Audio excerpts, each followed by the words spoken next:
Welcome back. We are so excited to be in studio. I am so honored to be with Habiba Zaman tonight.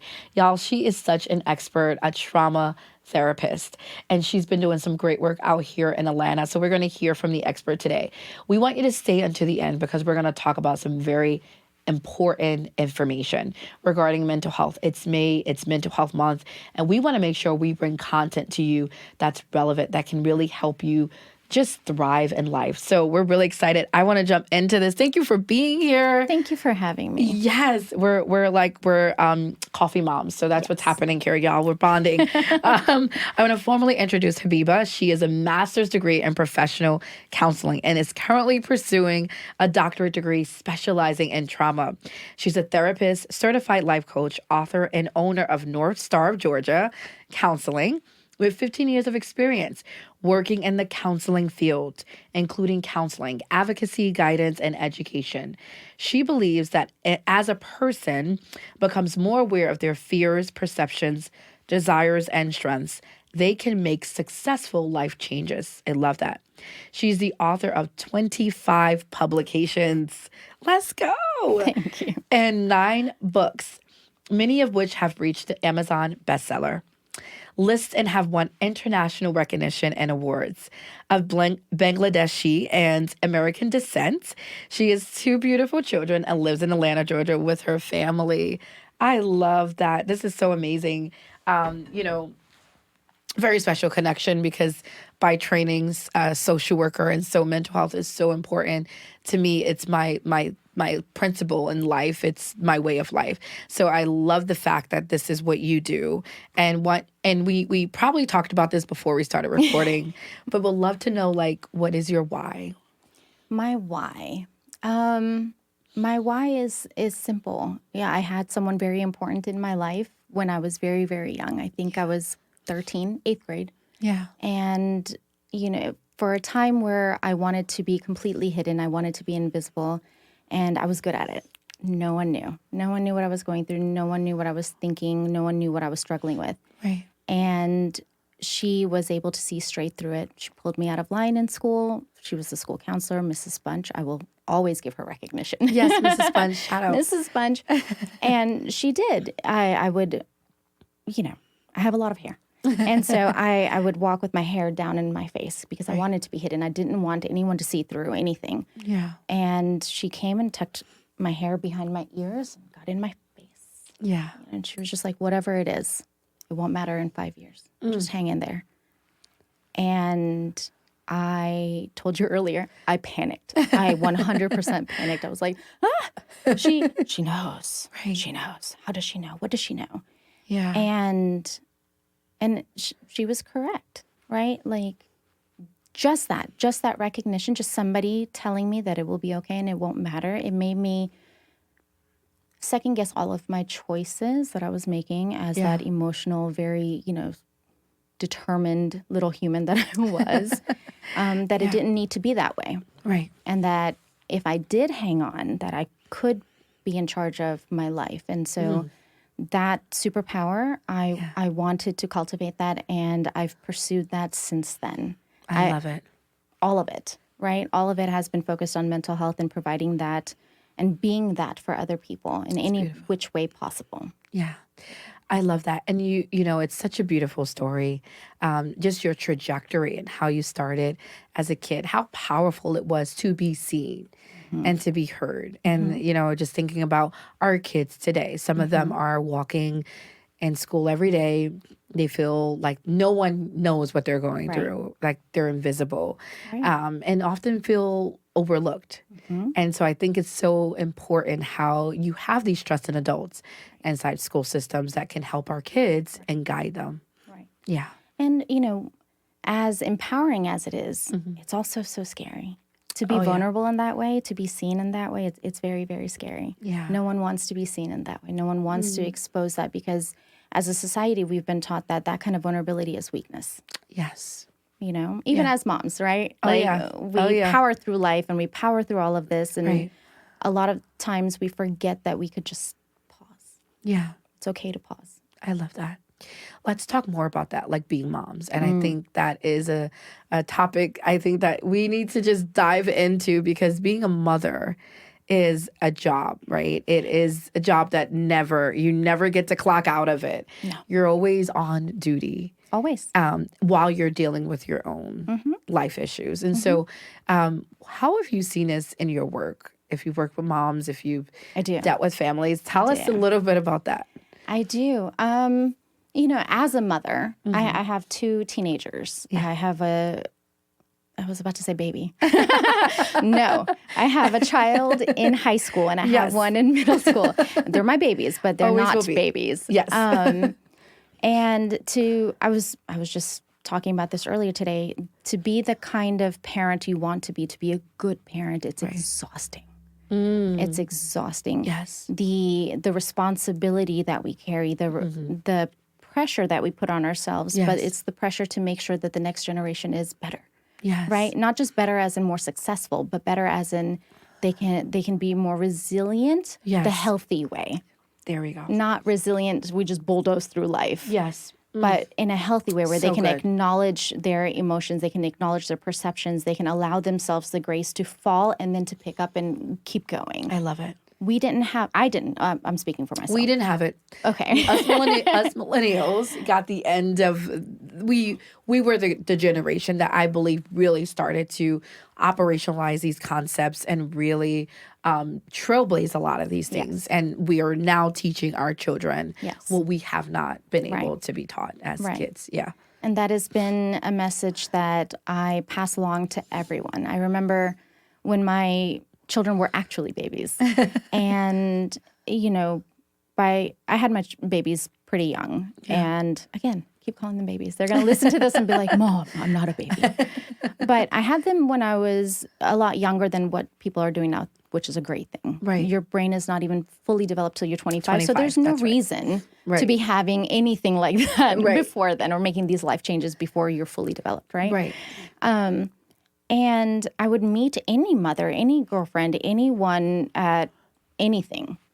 And when they were like, oh, I'm like, how's life? How's, motherhood, young motherhood? How's everything going? They're like, it's amazing. It is a blessing. It is this, it is that. And I was like, yes. And don't you want to also pull out your hair? And aren't you exhausted? And they're like, you're so funny for saying it like that. I was like, but isn't that true? Right. My tribe now, my girlfriends, we call each other the tribe, right? We are each other's village of tribal, very powerful women. Yes. Powerful women out there. We lay it all out. Yeah. Because it's still so stigmatized to say that my kids are driving me insane. Right. To say that because we're just supposed to be grateful. Right. That it's not supposed to be tiring. Right. And we're supposed to do it gracefully and beautifully and not have throw up stuck in your hair. And, do you know what I mean? Right. Even now, my 12-year-old, he has sticky hands. And I'm like, Mommy, you've got some sticky hands. Go wash your hands. Yes. That constant touching, that constant stimulation. Yeah. No one talks about how that endless stimulation as a parent, period, is exhausting. Yeah. And we don't give ourselves the time that we need to check in with ourselves, to pay attention to what we're experiencing, to even own what we're experiencing. That's the part. That's so powerful right there. And it's okay. Yeah. Right? It's it's okay. Yeah. I love that so much. I think that, it's really interesting how we are really trying to change culture in terms of talking about mental health, talking about emotions with our kids, but also recognizing our own. I think that's the part as parents is some of us have been through really traumatizing life experiences. We've probably never been to therapy. We've probably never worked through it. And we're parents in the middle of carrying or dealing with our own trauma. What happens to a parent like that has gone through traumatizing experiences and they're parenting, but they haven't dealt with their own trauma? What are the effects? Oftentimes we pass that on to our children. Oh, yeah. We follow a blueprint, or I call it the blueprint, right? Of what we know, what's in our subconscious, of what's normal, what our schemas are, of how things are supposed to be. Right. Schemas being, we have this little box of a definition. So if I know a squirrel, and a squirrel is reddish brown and it has a fuzzy tail, And then I go to Canada. This has happened. And then I see this black thing run across with like a skinny tail. I'm like, oh my God, what is that? And the driver was like, it's a squirrel. And I was like, that is not a squirrel. Right. And he's like, it's a squirrel. I was like, that is not a squirrel. Because my schema will not allow that to mean the squirrel. Mean a squirrel. Right. So if I have a schema that says parenting is supposed to be authoritative. Right. Just very, you do what I say, how I say, the end. Otherwise, it's disrespectful. Right. Right. And then when the child has a voice. Yeah. Right. And as evolved parents that we're trying to be, we want our children to have a voice. That is my biggest thing in life. I need my children to have a voice, their own voice, not one that I wrote for them. Right. But when they talk back, my schema wants to be, why are you being disrespectful? That happens to me. And I have to be so vulnerable right now. Yes. My daughter is, she really is amazing. She does, get under my skin a little bit, but she's so amazing. And there are times when I'm so aggravated, right? When she has like this high-pitched scream. It's like, it really resonates as disrespect, but it really isn't. It's just, she's really excited. And it's like, I'm like, Genesis, for example, like, clean your room. I am! And I'm like, excuse me? Like, are you being disrespectful right now? I hear disrespect, right? But and just having a conversation with being an evolving parent, right, or a parent that's evolved from the prior generation, I tend to ask, like, so, do you feel like you're being disrespectful, or what was that scream about? She's like, no, I just, like, that's just the way that, I express myself, but I'm not trying to be disrespectful, Mom. Right. But it really got under my skin. Probably because you weren't allowed to do that. I was not. We were not able to yell, scream, even raise our voice, even have a facial expression. Right. We'd say, fix your face, right? Like that. How do you fix your face? How do you? Yes. And essentially what we're telling kids is, don't show emotions. Yeah. Don't be Only human. what's acceptable. Only what's acceptable according to societal norms or whatever we set in his house. And so what happens is we raise children who are not emotionally intelligent, who don't learn it at home, certainly don't learn it in school. No.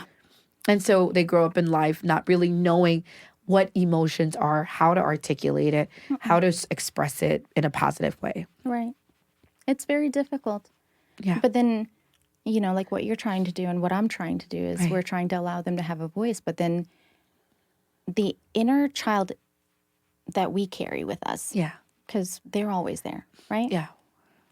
Then they get triggered. Because why does my son, get to do that, but I never did? So then I'm battling not being triggered by him. Right. I'm being triggered by Habiba inside. Yes. That's throwing a tantrum because that's not fair. Because that's an unresolved wound that I have. That's so powerful. We're talking about trauma, right? You talked about unresolved wounds. What does that look like? Some people are literally walking every day and they have learned to function in dysfunction. You have no idea that they have these wounds that have not been dealt with, right? What does it look like for that person? What are some of the characteristics of an unresolved wound? So the first thing that I teach, I address everything that we deal with my children, with anyone I'm speaking with in a professional setting, not just, I don't know, my friends would probably also be like, I don't like the way you look at me sometimes because you can see me. But a trauma wound of any kind, a trauma is just something that leaves a mark. Yeah. It doesn't have to be what society says trauma is. It doesn't have to be this drastic narrative of horrendous, misdeeds by someone else. It doesn't have to be that. It can. I give the visual of if you're walking on the beach, right, and you smack the sand, you'll see a handprint, and it stays there. Yeah, that's trauma. Absolutely, that's it. Right. So for some people, yes, it's something significant, something like loss of a parent or long-term neglect or abandonment or abuse of any kind. Right. For some people, trauma is constant ridicule. Yeah. Constant criticism. Yeah. And not even with the parents trying to intentionally cause harm. Right. That can be just as traumatic. Oh, yeah. And so what I tell my clients is anything that you have a reaction to, a negative reaction to, I will say something and someone will be like, I don't know why I want to cry. It's like, because I hit a nerve. And I hit a nerve because that is an unresolved wound. Yes. Anything that we have an emotional reaction to, whether it's anxiety, and anxiety is fluttering, right? Either it's here, or it's here in your chest, in the middle. Sorry. Like over your heart, in the middle of your sternum, or in your stomach. Correct. Any kind of fluttering there is anxiety. Yes. And it's different for each person. All of your emotions live somewhere in your body. Yeah. But we don't stop long enough to see what's going on because we need to just survive. And keep doing what we have to do. Hyper independence, the need to just survive and push through, like we were talking earlier, bulldoze through life. I am the queen of that. Right. That is a trauma response. Absolutely. That is a trauma response. And all you have to do is, why? Right. Sit with yourself long enough to ask why. Why do I need to do this? Why do I need to bulldoze through life right now? Where does it come from? And everyone has a different answer because we are all as unique and different from one another just as much as we are the same. Yeah. So I think one of, what you're trailblazing in bringing awareness, what I am also trying to do is let's just accept us. Yeah. Accept me for all of my dysfunctions. Yes. And I will accept you for all of yours. Right.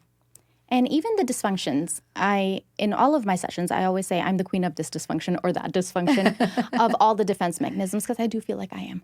Right. Because I have at some point. Right. All of them. Yeah. We all do. Yes. But also in accepting our dysfunctions, right, quote unquote dysfunctions, right, it's the dysfunctions that give everything we do meaning. Wow.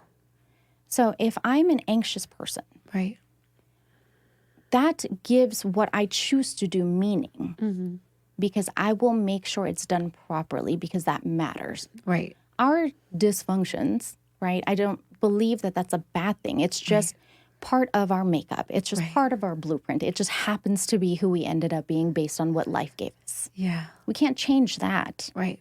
But we can pick and choose what we're going to do with it. Yeah. And that's the part that when you take back the control. Yes. So I think sometimes when people have gone through trauma that resulted from a significant event, right? Yes. That was very horrendous, that was traumatizing. Those people tend to feel a sense of powerlessness. And so there's almost a sense of, I can't gain control because something is always happening to me. But I love the perspective that accept the dysfunction, right? Deal with the unresolved issues. Right. But you can do so in a way that you're not putting the pressure to be perfect, but to take control over your life. Right. Yeah. One thing I've been working on, and I think will probably be a lifelong journey of mine, and something I teach as well, is just give yourself some grace. Yeah. Just some grace. Like it's life, right? It doesn't go linear by any means. Absolutely not. So just give yourself grace. If today's a great day, today's a great day. If today's not the best day, then it's just not the best. But it's the best that you can do with where you are at right now. I love it. I love it. It's a culture. We're redefining culture right now because we've been taught in a society to fake it till you make it, to smile and to act like everything is okay, and to just keep going through life. But I think the part where we just acknowledge and take ownership of our humanity, because I think that's the other part, right? We're missing the human experience. Right. Humanity we get to be human. Yeah, completely. And I'm thinking of this woman that I absolutely adore, Dr. Clara. She's actually the executive director of the National Association of Social Workers, New York City chapter, extremely long. And, she did something one day in a meeting that I really admired. We were having a board meeting. It was during COVID. And so everyone was checking in. We do like these mental health check-ins all the time in these spaces. And so it's like, how are you doing? And she goes, I'm not okay. Yes. She's like, I am not okay. And she goes through all the reasons why she's not okay. Yes. And I admired that so much because here you have this really powerful person in a powerful position who was able to admit and take ownership of what she was feeling. And it gave people the freedom and liberty to do the same. Right. And she's just as powerful and strong and amazing. Absolutely. And that's what makes her even more powerful, right? So I think part of this is also about vulnerability and transparency. And I love the fact that as a therapist, you are absolutely vulnerable with your clients and you're transparent with them. And I think that's what it takes. Of course. I tell them, well, if I'm not going to show you my crazy, how can I expect you to show you? So true. And so at iRaise, we have a number of people that are studying to be social workers. So we bring them in and they sort of have like a clinical field experience with us. And so we get questions like, how can you be vulnerable with your clients? Should you? Is that professional? Are you going against professional boundaries?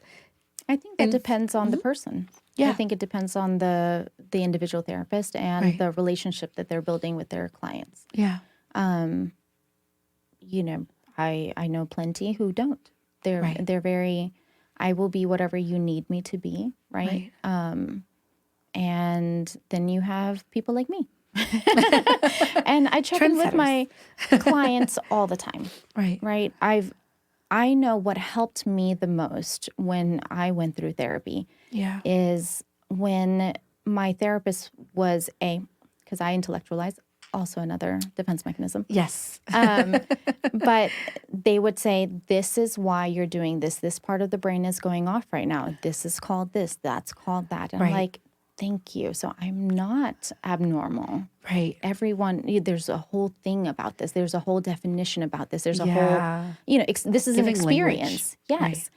That plus, after a while, my therapists, all of them, at some point, because, when we went through our training, we had to have our therapist because you can't come in if you have unresolved stuff trying to do trauma therapy. Like, that's not going to happen. Absolutely. So that was part of the requirements, and I loved that. And then I continued afterwards because we carry so much. We have someone else. We need to have someone to give that to. So I don't take it home. Right. And eventually they had gotten to the point where they're like, it's just much easier for me to tell you what I'm going through. So I'd be like, oh, that makes sense. Because that gets past my defenses. Yeah. Right? If someone's sitting there and being like, what do you think this is? And if I can't identify it, I get frustrated. I get frustrated because I can't figure it out. But I can't figure it out because my defenses are up. So they would go off and say this whole story about what they're going through and why and what. I was just like, yes. Oh. Ew. Oh, I see what you're doing. And I loved that. Yeah. So I do a lot of that. If I'm trying to teach a concept, I will use usually my children because I love it. It goes to show you that it doesn't matter what age range you're at. Yeah. Everyone experiences this. Right. Whether it's rejection, whether it's insecurity, whether it's, imposter syndrome, whether it's just anxiety over, am I doing what I need to be doing today? Just simple things to big things, right? And my children go through, I'm sure your daughter goes through it all too, right? Just today. It's the same thing. Yes. They are mirrors. Those babies are mirrors. Oh, yeah. Yeah. And I heard that mirror today when she said, unfortunately, I made the printables list. Oh. Unfortunately. And I was like, so what's the unfortunate part? I didn't make the headmaster's list. Unfortunately, I must have got a B somewhere in there. And I was like, ooh, it sounds like me. Oh, snap. She's mirroring me. Yes. So absolutely. Yes.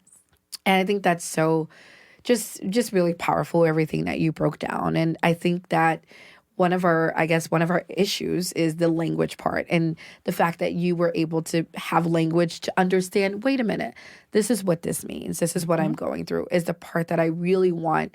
And we're working to raise awareness on. What are your thoughts on how do we really raise awareness, especially in light of Mental Health Month and this specific topic within schools? Where kids are going through everyday life and dealing with all types of trauma and issues and may not have access to a counselor. How do we raise awareness in those spaces? I think empathy is huge. Yeah. I do believe empathy is taught. I don't think, some are more inclined than others to be very caring and loving and sunshine. And some are not. Right. And it's just the spectrum of personalities. And I think there's so much competition. I do think our school system really reinforces competition instead of support and encouragement. That's so true. Wow. Well, you're a powerful woman. You're successful. You're amazing. You're beautiful. Oh, you too. You have all of this that you've done, but we as a society teach that somehow I need to rise above you. Wow. And I don't believe in that. I don't believe in that at all. I'm not willing to do any of that. Right? Yes. I would much rather, and I do, when I do business coaching and things like that, I will tell you all the things I've worked so hard to learn the hard way. Right. I will tell you so you don't have to work so hard. Oh, yeah. And I think we can all build each other up. And I know I sound very, No, I love that. very, very power, like just positive power kind of thing. But I think love that's it. important. We don't need to be insecure of each other. We can build each other. But what you have to offer is amazing. Yeah. And it's very different from what I have to offer. Right. Because what I have to offer, nobody else can. Absolutely. Just like nobody else can offer what you have to offer, the way you would offer it. Yes. And I wish our school systems would teach that. That let's build each other up, let's support each other, because no one's going to outshine you because each individual is each individual. Yes. And I wish they would do more of that. I have to just keep redirecting. Is that kind? Is that supportive? Was that necessary? Oh, yeah. we call them emotional audits in my organization, where I'm in the middle of a leadership series where we're talking all things emotional intelligence. So, and leadership is all about, like, how do you really deal with yourself? It's really about personal development. It's about managing your own emotions. And a lot of times we don't see that. So we're in this really interesting series. So emotional audit would be what we call that. But back to your earlier point with schools, I love that. And I feel like our school systems may lack I don't want to say the ability, but maybe just the space to allow kids to be individuals, and to encourage more of team, community versus individual, and versus this is sort of, like you said, competition. Right. And sometimes it makes other kids feel like they're not smart if they haven't performed at a certain level. So just because you may not have gotten that high score in a test doesn't mean that you're not intelligent. Right. So being able to measure I don't even like the term measure a child's capture, a child's unique talents and skills specific to their purpose in life. And I don't think we do that, like, in schools. No, we don't. I don't think I've ever heard it. Even within my household, my eldest, he is a clone of his mother, which is very, very. I love it. Ooh, sometimes. Can feel it yourself. Yeah, in the mirror. He's very analytical. He's very thought focused, very left brain, very da da da da da da da. A plus B equals C. He's very logical. Right. And he feels things so intensely. Oh. And I love it, and it's beautiful. But then he dismisses them because it doesn't make logical sense. Versus my second one, he is the one that will walk around throwing glitter. He used to do that when he was younger. He loved glitter, and we would always be covered in glitter, and it was all over the house. And he's so sensitive in the most beautiful, passionate way. He's very, very, very intelligent in an artistic kind of way. Right. They're both very musical. They're both artistic, but one is very analytical. The other one's very emotive. Right? One's intellectual perception. The other one's emotive perception. But it's hard to teach one the strengths of the other one because they're so different. Yeah. And I had to have this conversation with my eldest because he's like, he has anger management issues, he's saying, about the younger one. And I was like, no, he just feels things more intensely. Right. But that doesn't mean that it's not as intelligent. He is just as intelligent. But they are different. I love that. And being able to distinguish the different types of intelligence, because, there are different types of intelligence that's been studied and identified and labeled. Yes. But where do you see that other than just academic intelligence? You don't. And so what happens when kids don't feel that space, feel like, well, there must be something wrong with me. Right. They're sometimes shut out and shut down, and they're not able to they're different. Find their full means of expression. Absolutely. So where is the space for our kids that are different? Because I think every child is unique and Right. different, but where's the space? How do we cultivate that ideal space? And here I am about to put more pressure on parents, which is not fair because we carry enough. Right. And I'm not saying that we don't. Right. But I do think in loving your children with what they are I love and how they present is key. Yeah. Instead of trying to get them to be maybe what we needed to be or what we Right. wanted to be or what society deems them to be. Yeah. If we can just encourage the weirdness. Yeah. Right? Like I love, my kids are like, you're so weird. I'm like, I know, right? Like, I am. Mommy is. And I've really been embracing that. You know, Yes. just embrace the weirdness, embrace the quirkiness, embrace Yeah. all the things that make you uniquely you, because that's what makes you beautiful. Yes. Right? Boys, girls, all of the whole spectrum. Right. Just embrace what makes us unique, because that's where we thrive. Oh, yeah. That's so powerful. We really do thrive at a place of being our most authentic self, really. And I would love to see more of these spaces. In iRaise, we work to create and cultivate spaces where kids can be whoever they are, just like be you unfiltered, and we will love you the way you are. Right.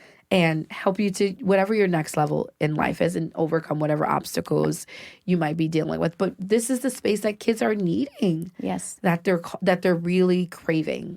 I do think from a younger age, elementary school is where it really needs to be reinforced. All these different clubs during school, because after school activities can be difficult for parents. Right. Absolutely. But during school, but just being able to, have so many different outlets to where that becomes the norm. Yes. All the different facets become the norm instead of just 5.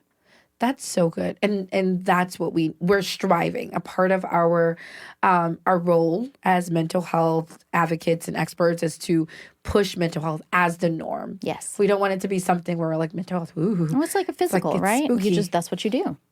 No one questions that. No one questions. And when you're not feeling well, where do you go? Exactly. To the doctor. So when we're not feeling our best selves, or we're dealing with some deep-rooted wounds or issues and we can't seem to get past them, we encourage people to see a therapist. But even then, I believe just being able to say, I am, this is this. I am, this is because. I am blank, right? Being able to describe yourself in a way. I've always told my clients, if I have a blank notepad in front of me and you can't define yourself with what you do, I'm a woman, I'm Bangladeshi, I'm a therapist, I'm a mother, I'm a wife, I'm whatever. If there's none of that, how would I know it's you?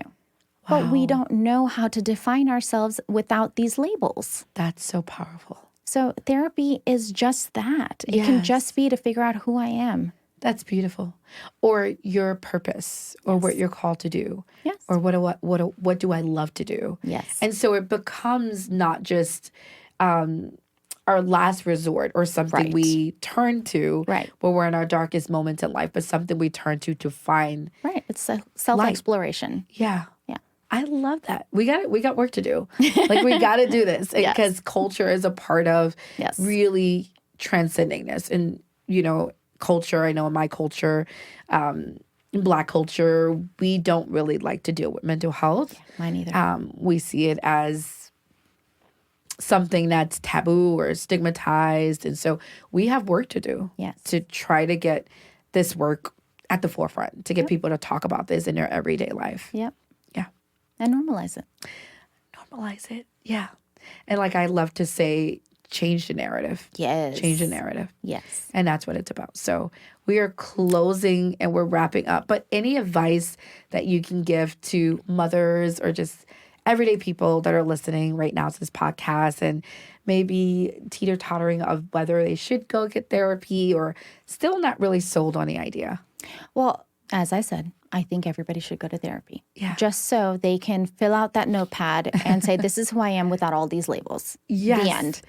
But aside from that, my greatest advice, which I have a hard time following myself, so I'm going to sound like a hypocrite, but I try very hard to do so, is I have to exist outside of what I give to others. Wow. I am more than a therapist. I'm more than a mother. Yes. I'm more than a wife. I'm more than a daughter. I'm more than a Yes. sister. I'm more than a friend. Yes. Because I exist outside of all of that. Yes. So I have to make time every single day, Yeah. twice a day, 10 minutes at a time Yeah. for me. I love it. But it has to be a choice. It's a choice. I can't look back at the end of today and be like, well, I did a podcast, so that was for me. Right. No. Yes. No. What did I choose to do? It has to be preemptive. I love it. I have to choose me. Wow. So that's my thing. 10 minutes a day. There's no way you don't have 10 minutes a day. You have it. We always have it, right? We We're have on it. our phones, we're doing this, we're watching TV, whatever. But it has to be a choice. It's a choice to go sit in the sunshine. It's a choice to go sit outside. For me, that's my thing. Right. It's a choice to even get a cup of coffee and be like, Yeah. I'm going to sit with my coffee. This is mine, my time. Yeah. Or go hide in the bathroom because I do that often too. Closed space, for Every me. mom does that. I love it. But you said something, and that really is bringing us to a close. We have to choose us. We have to choose me. Therapy is about choosing me. Yes. That's what it's about. And I think that just sums it up. So this was so insightful. This was really great. I think that those that are listening got something really powerful from this that they can take and apply to their everyday lives. It's practical. It's things that we deal with on an everyday basis. And I think people are really going to be excited about the advice. And if they want to reach out to you, they're interested in your services, how can they reach you? Easiest way would be my website, northstarofgeorgia.com. Awesome. It's long. I didn't think that through when I first did it. But it's North Star of Georgia, all written out, .com. And we're under the team section. Awesome, y'all. So you have another resource here, and you take children, parents, adults, all of the above. So you have a resource here. You've heard from her yourself. And so reach out if you are in need of therapy, if you need a consultation, you can reach out to her. I think that this is a conversation that has to continue. It's Mental Health Month, so share this content wide. We want your networks, your family, your colleagues to receive this content because we believe that this is relevant to making sure you have the information needed to thrive in life. Thank you so much again. Thank you for being. Thank you for sharing this space with me. We're coffee moms, so so consider me a part of your power circle now. I already do. You're already part of the Bengali community. I love it. Right? So yes, I love it, y'all. So we appreciate you all so much. Thank you so much for tuning in, for listening. Don't forget to subscribe if you haven't already. We're going to be back very shortly, but we are looking forward to hearing your feedback and your thoughts. We love you guys so much. We'll see you soon. Bye.